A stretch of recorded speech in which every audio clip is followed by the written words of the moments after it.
Fala galera, e aí, tudo bem com vocês? Bom, gente, nós vamos bater um papo diferente hoje. E eu trouxe aqui uma autoridade.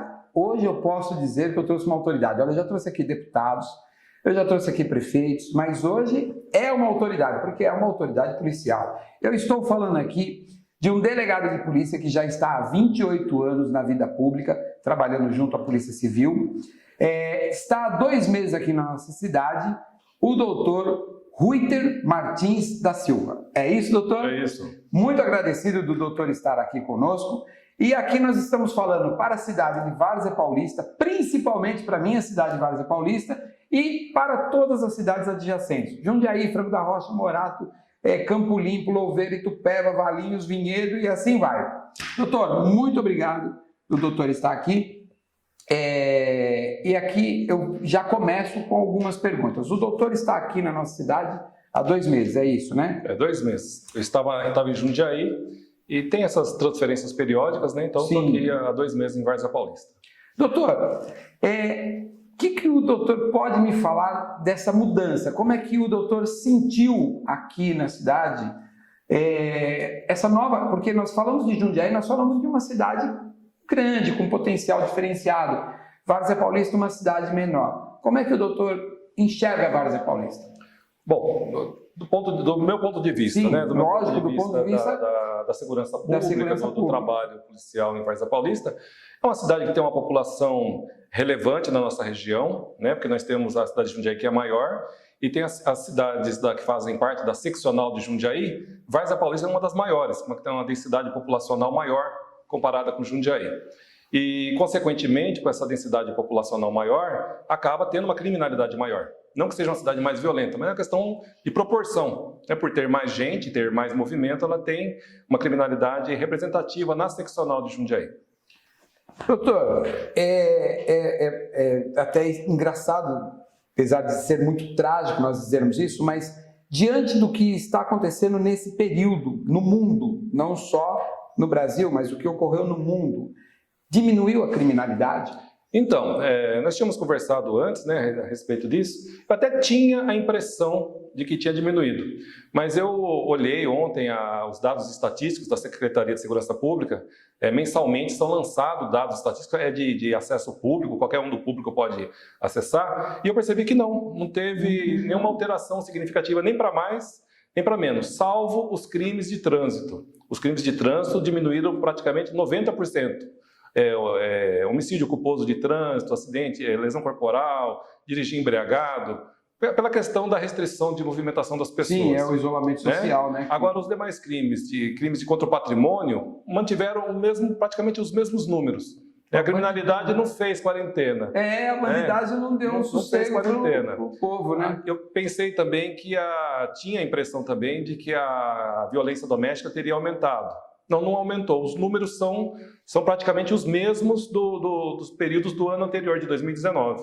Então, doutor, a gente pode falar um pouco sobre isso, porque até as pessoas têm feito uma propaganda muito grande que a violência doméstica aumentou e que por isso as mulheres estão sofrendo muito dentro de casa.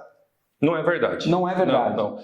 Acontece o quê? As pessoas, às vezes, elas divulgam alguma coisa por uma expectativa que seria lógica, uma expectativa lógica. Pessoas que ficam enclausuladas dentro de casa, no momento de estresse, vai gerar briga, confusão. Mas a delegacia de polícia, que é onde recebe as ocorrências policiais, não demonstrou isso. Demonstrou que os números não diminuíram, mas também não aumentaram. Eles estão na mesma proporção. Até pensei que seria em razão da limitação das pessoas de virem registrar a ocorrência, mas também Sim. Não é verdade, porque a Polícia Civil ela abriu a possibilidade do registro digital de ocorrência. Então, qualquer um que tenha um celular em casa, não precisa nem ser um computador, um celular, consegue registrar uma ocorrência de violência doméstica, e as mulheres têm feito isso.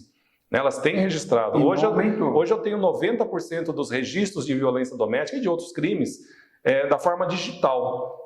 Isso mostra que a população ela se adaptou rapidamente, a essa nova sistemática de registro de ocorrência, e não houve diferença. Doutor, o pessoal tem conseguido se integrar a esse sistema de uma forma assim rápida, porque nós temos uma deficiência muito grande no nosso país de informação. E, por exemplo, eu que me julga uma pessoa, pelo menos razoavelmente informada, eu sabia que as ocorrências poderiam ser feitas de trânsito, pela internet, de perda, furto, alguma coisa nesse nível, mas violência doméstica eu não sabia disso. Talvez uma campanha pudesse ainda aumentar mais esse número. Mas tem havido algumas campanhas do governo. É que é aquela coisa, às vezes a gente não vê, porque não é uma coisa que a gente está procurando. Sim. Mas as mulheres que são vítimas de violência doméstica, estão em alguma situação, tem passado divulgado na programação, no horário comercial, horário da novela, na própria internet, tem sido divulgado a abertura que as polícias têm dado para o registro digital. E estão fazendo. Está sendo massivo a adesão a esse tipo de informação, né? A gente até imaginou que seria uma coisa, às vezes, só uma mulher mais jovem, né, que tem acesso à tecnologia. Não, mulheres mais velhas, né? Você vê pela classe social, às vezes, na ocorrência ali, não interessa, as mulheres têm esse conhecimento, a tecnologia hoje está acessível para todos, sim, né? E essa facilidade do acesso facilitou a informação e a queixa-crime. Bom, é o seguinte, doutor, é evidente que todas as profissões têm suas dificuldades. Nós sabemos que a polícia é uma das grandes autoras de dificuldades. Por quê? Primeiro, protege a vida dos outros. Segundo, coloca a sua própria vida em risco para proteger outrem. Ou seja, ele é um escudo de defesa de outras vidas. E aí é lógico que o doutor não precisa se manifestar, mas o que eu vou falar eu vejo e leio. Mal remunerada, me perdoe se eu estiver errado, doutor, me corrija. Mal remunerada, precisa de bons equipamentos, precisa de boas localidades para poder fazer o seu trabalho, porque, por exemplo, a perícia, né? Nós temos aí a polícia científica, o equipamento da polícia científica, hoje é um equipamento que, comparado com a polícia científica americana, nós usamos 10% do que eles têm à disposição. Então, eu pergunto para o doutor, como é que está a nossa Polícia Civil hoje, na sua visão? Bom, tirando aquilo que eu já falei, né? Sim, como sim. o doutor vê? Bom, é fato, a Polícia Civil hoje, em questão de remuneração, equipamento, o pessoal está longe do ideal. Está longe do ideal. Não tem, existe um número ideal, né? O que seria o ideal para trabalhar bem a polícia, ela não tem esse suporte. Como demais órgãos públicos também não tem, a saúde não tem, professores, a educação não tem, né? É uma questão de custo, né? Os governos estão sempre aí tentando economizar os custos, né, tal. Não sei, não tenho conhecimento da receita do Estado para dizer que está certo, que está errado, mas não é o ideal, né? Mas dentro do possível, o Várzea Paulista está razoável. Razoável. A gente tem um número de funcionários que é pouco, né, que seria necessário um número maior, mas isso demanda concurso público, um gerenciamento geral, não é uma questão da cidade, é uma questão do Estado todo. Né? Com essa legislação que teve a questão da aposentadoria, muitos policiais civis que já tinham tempo, direito de aposentar, mas não tinham intenção, queriam trabalhar mais um pouco ainda para galgar uma promoção, né, alguma vantagem financeira ainda, um aumento. Então esse pessoal acelerou a sua aposentadoria com medo justamente de perder os direitos. Né? Então saiu muito policial civil. É verdade, nós tivemos essa aposentadoria aí saiu muito forçada, civil, né? E agora os concursos que vem tendo não estão conseguindo atender essa demanda. Inclusive tinha concursos agora na Cadepol que ficaram suspensos em razão da pandemia mundial aí. Então teve essa questão, né? Então isso restringiu. Então a gente tem uma carência de funcionários.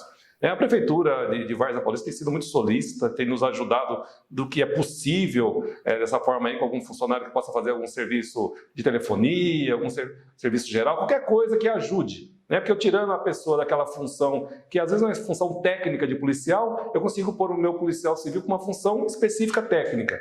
E isso nos ajuda. Questão de viaturas. Nós temos um número bom de viaturas em Várzea. Várzea está bom na questão de viaturas. São antigas. São antigas, né? Precisava renovar a frota, porque nós não temos. A viatura mais nova que eu tenho deve ter uns 5 anos, né? Contando que é um carro que roda todo dia, em qualquer tipo de terreno. Então, as viaturas precisariam ser renovadas a frota. Não é um problema de Várzea, é um problema geral. Né? É um problema geral. Desculpa, doutor, eu fazer uma parte. Eu tenho observado, por exemplo, no Paraná, a Polícia Rodoviária Federal apreendeu alguns veículos e colocou para uso. No Mato Grosso, a Polícia Federal apreendeu armamentos e veículos e colocou para uso dos policiais federais.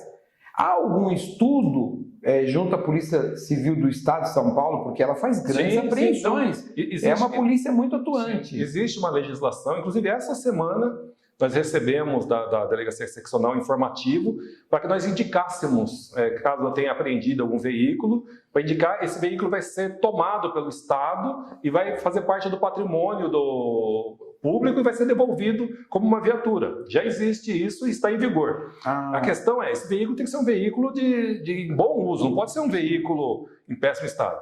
E são casos específicos, são veículos e armas no caso de tráfico. A lei de tráfico de entorpecente permite esse tipo de apreensão e uso. Então, vamos supor, se eu conseguir, dentro de uma investigação, prender um traficante, provar que ele usava um carro com 2, 3 anos de uso, um carro de boa qualidade, eu posso solicitar para a Justiça o perdimento desse bem, né, e a retomada para o Estado. Um armamento que seja adequado, um armamento que apesar de ser ilegal, mas que tenha uma numeração, que seja uma arma de boa qualidade, eu posso solicitar. Isso existe, lei própria, e acontece. A gente não tem aqui, porque a gente não tivemos casos que fossem relevantes. Mas em São Paulo teve caso da Polícia Civil conseguir um helicóptero, né, que foi tomado do tráfico e foi retomado ao patrimônio do Estado. Então é possível, é um caminho viável. Então isso já está acontecendo, no Brasil. No Brasil todo e São Paulo. São Paulo tem acontecido, sim.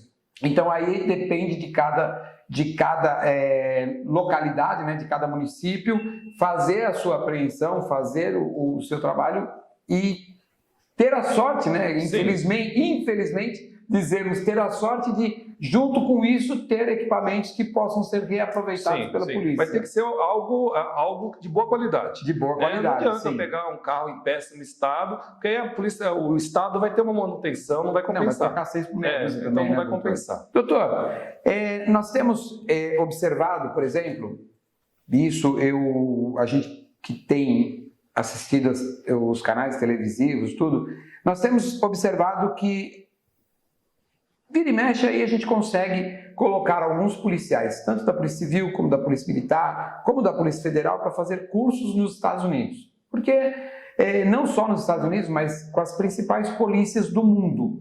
Por conta de treinamento, técnicas, eles têm professores de técnicas e, não obstante a isso, nós temos grandes instrutores dentro das polícias, tanto Polícia Civil, Militar ou Federal, porque o Brasil é um país sui generis, né? O Brasil é um país totalmente diferente, é uma miscigenação muito grande e os problemas não são raciais. Então, por exemplo, aqui não tem uma raça ariana pura, ou então um negro que olha, aqui os negros se resumem àquele bairro, alguma coisa nesse sentido.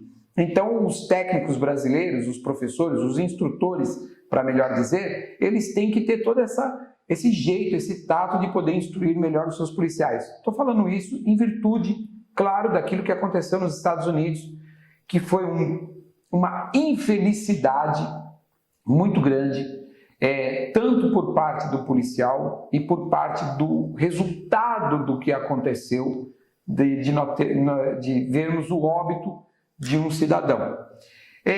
Com todos esses cursos, o que o doutor acha que ainda poderia ser feito, por exemplo, em virtude de não poder levar toda a corporação, e creio eu que periodicamente todos os policiais passem por reciclagens, se não passam, o doutor tem a liberdade de dizer, o que ainda poderia ser oferecido para a polícia civil, estadual, federal, que ainda melhoraria um pouco mais e que não teria um grande custo, mas que seria uma coisa simples, na visão do doutor? A Polícia Civil ela tem feito ultimamente cursos cursos de difusão.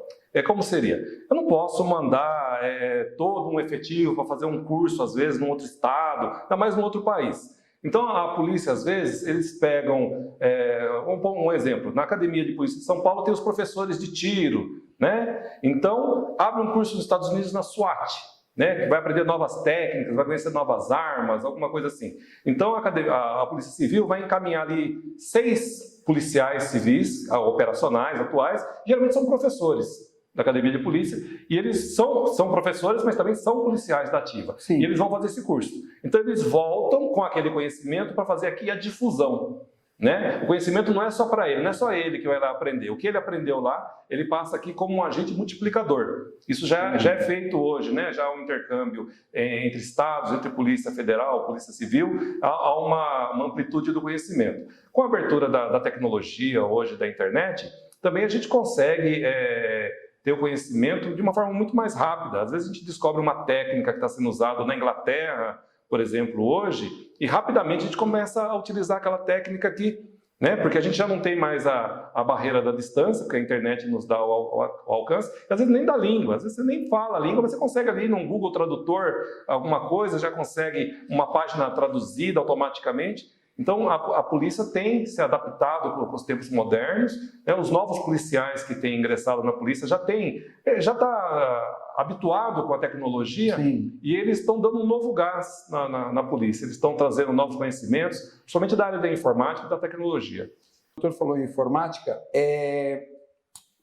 a gente faz algumas viagens para fora e a gente fica, ou então nem precisa fazer viagem, gente, é só assistir televisão. Eu acho que o doutor também já viu, as viaturas americanas, elas contêm ali um terminal de computador, onde tudo acontece ali na hora, no momento. A pessoa vai lá. Hoje já existe um estudo para que isso seja implantado no Brasil, nas viaturas brasileiras também? Já existe estudo, já foi até implantado em alguns pontos como teste, já foram encaminhados para as delegacias notebooks, né, para usar, mas ainda não está muito prático. Questão, às vezes, da internet móvel. Hoje você vê a dificuldade, às vezes você está num lugar com seu celular e ali você não consegue ter o acesso à rede. Né? Não é uma questão de falta, aí já não é uma questão de falta de investimento do Estado. É uma questão estrutural. Nos Estados Unidos você vê, às vezes, filme dos anos 80, a viatura já tem aquele notebook, aquela tela preta, aquela letrinha verde ali. Verdade. Mas ele já tinha ali a tecnologia implantada ali para ele usar na viatura. Né? A gente está com uma internet que em casa ela é sofrível. Imagina na rua, para você usar equipamento. Verdade. Então há essa dificuldade de caráter técnico, mas já o Estado já há esse interesse já de investir nessa tecnologia. Doutor, assim, eu falo para todo mundo, isso que eu digo aqui, é justamente porque as pessoas, todo mundo, lógico, como é natural do ser humano, é olhar sempre o seu umbigo, né? Olhar a ponta do seu nariz e dizer assim, o meu problema é o maior. Mas, falando um pouquinho daquilo que a gente vê, o Brasil é um país de muita paixão nas suas profissões. Porque imagine uma pessoa que é jovem, e o doutor pode dizer isso, entrar numa academia de polícia, saber que vai colocar a sua vida em risco e não ser bem remunerado. Tem que gostar da profissão, não tem, doutor? Tem que gostar. Então, policial não é policial porque não gosta da profissão, concorda? Concordo. Médico não é médico no Brasil porque não gosta da profissão. E professor é um santo que, para ser professor, porque se o doutor chegou a ser delegado de polícia é porque passou pela mão de um professor. Sim. Pode não ter passado pela mão de nenhum médico, só nos exames que teve que fazer, mas de um professor teve que passar. Com certeza. E aí a nossa formação é feita por essas pessoas, como o doutor, que doa a vida para poder dar segurança à vida de outras pessoas. Porque se eu sou empresário hoje, eu poderia ser, por exemplo, um cozinheiro, eu poderia ser, sei lá, um garçom, um médico, qualquer coisa, mas eu tenho que ter a segurança de que eu saio da minha casa, vou para o meu trabalho e volto para a minha residência sem que ela seja arrombada, seja violada, seja saqueada de alguma forma. E isso nós devemos às polícias. As guardas municipais, a polícia militar, a polícia civil e a polícia federal. Sem que precise ter o exército na rua, a marinha ou a aeronáutica para nos dar essa segurança. Isso tem sido feito, na minha opinião, muito bem, com tudo aquilo que ainda lhes faltam para vocês terem mais subsídios para oferecer um melhor trabalho. Então, eu só tenho que lhe agradecer a todas as polícias, agradecer a sua compreensão de estar aqui prestando um serviço público à comunidade de Várzea Paulista. Tenho certeza que aqui na cidade o doutor vai ter tudo aquilo que precisar da gestão pública, porque não seria cabível uma administração pública não lhe oferecer tudo aquilo que pudesse lhe ajudar e ajudar o equipamento da Polícia Civil do Estado de São Paulo. E deixo abertas as câmeras para que o doutor faça suas considerações ao público e ao povo aqui da cidade de Várzea Paulista, doutor. Bom, Padoca, eu queria agradecer a oportunidade de estar aqui, de falar sobre segurança pública, né? É uma questão que interessa a todos, né? Tem muita gente que tem curiosidade, às vezes, no assunto, e é uma coisa que eu percebo, é um assunto de muito ouvir dizer, né? Então tem especialistas, às vezes, que falam sobre o assunto, pessoas que não são exatamente da área, né? E eu vejo pareceres, às vezes, que são muito fora da realidade. Às vezes, de um lado negativo ou positivo, né? Às vezes eles fazem especulações que fogem da realidade. Várzea Paulista, a meu ver, eu já conhecia a cidade de Várzea Paulista antes de estar trabalhando aqui. É uma cidade boa, uma cidade de pessoas trabalhadoras, tem uma população relativamente grande para o fluxo de trabalho que nós temos aqui, né? Ela não é uma cidade volumosa de pessoas, mas ela tem um fluxo de trabalho grande para a Polícia Civil aqui. A gente procura fazer o nosso melhor, nós temos policiais aqui, o que você quiser, vocacionados, né? Não a questão, é lógico que todo mundo tem um salário, trabalha tem um salário, mas há aquelas pessoas que você percebe que trabalham pelo algo a mais, que trabalham pela sensação de dever cumprido, né? Eu estive no final de semana na delegacia no horário que era uma hora extra, vamos dizer assim. Eu vim fazer um trabalho extraordinário no final de semana e vi 3 funcionários que estavam aqui fazendo um serviço extraordinário que eu não mandei. Né? Não, porque eles sabiam que tinham um dever a cumprir e vieram espontaneamente e falaram, não, eu preciso cumprir com isso daqui, né? Eu preciso entregar esse resultado de trabalho, né? Ele não está ganhando, nós não temos hora extra, adicional. Sim, de uma forma tal, então não é questão de salário. Seu tempo, né? Eu percebo que a polícia militar também, a polícia civil, a polícia militar, trabalha, geralmente são policiais vocacionados, né? Começa a trabalhar naquela área, porque nós somos parte da população também. Né? A minha família é parte da população, a sua família é parte da população. Então, se eu faço um bom serviço de segurança pública, eu estou protegendo os demais, mas estou protegendo a minha família. Né? Um dia eu posso estar na minha porta, com o portão aberto, lavando o meu carro, e eu quero que o policial que está de serviço tenha o mesmo cuidado para comigo que eu tenho para com eles. E a gente sente isso, a gente sente, principalmente aqui sendo uma cidade de interior, né? Interior no sentido de não ser a capital, sim, né? Interior de não ser a capital, a gente tem um cuidado maior com a população, né? Há uma preocupação maior. Nós conhecemos a população, né? Você conhece o dono da padaria, você conhece o dono do açougue, o dono do supermercado. É um trabalho feito com mais carinho. Né? A polícia tem mais proximidade. Tem mais proximidade, né? Se acontecer alguma coisa com alguma vítima nessa cidade, é alguém que eu conheço. Não é meramente um número num documento, né? Então a gente tem essa preocupação, então a gente faz um trabalho sério e ainda meio apaixonado. É um trabalho apaixonado que a gente busca a solução do crime. Infelizmente, às vezes a população reclama de alguma coisa, mas são as carências normais do serviço público. Falta de equipamento, falta de funcionário, às vezes um acúmulo de trabalho. Então, não é que o trabalho deixa de ser feito, ele acaba sendo mais demorado. Né? Mas todos os casos que são apresentados na delegacia têm uma atenção, têm uma dedicação dos policiais. Logicamente que é como se fosse um hospital, né? Então é um pronto-socorro. Às vezes você está atendendo um caso, é importante, para aquela vítima é importante. Eu não posso falar que o furto do seu carro não é importante. Então qualquer caso é importante, por menor que seja. Mas surge um caso mais grave. Eu estou investigando o furto do seu carro, mas se tiver um sequestro de uma criança, eu vou abandonar o furto do seu carro, vou cuidar do sequestro da criança. Então, são prioridades como num pronto-socorro. A polícia trabalha da mesma forma. Então, e o que acontece? A gente tem uma demanda muito grande. Né? Então, é muito comum de acontecer de você estar trabalhando em um caso e acontecer um caso de maior gravidade, maior seriedade, e você ter que se dedicar àquele outro caso e às vezes acaba perdendo a linha do primeiro caso. Não é que a polícia tem má vontade, é a questão da demanda do trabalho. Mas temos tido bons resultados. Várzea Paulista, com meu colega que estava aqui antes de mim, o delegado anterior aqui, estava fazendo um bom trabalho, tanto é que ele foi para um setor com especializada, dar continuidade ao bom trabalho dele. E aqui nós temos mantido os mesmos números, né, de casos esclarecidos de investigações, né, de veículos recuperados, objetos recuperados, homicídios esclarecidos. Nós temos apresentado a mesma média. Então, pretendo que a minha equipe continue dessa forma aí e atendendo da melhor forma a população. Doutor, muito obrigado a todos vocês.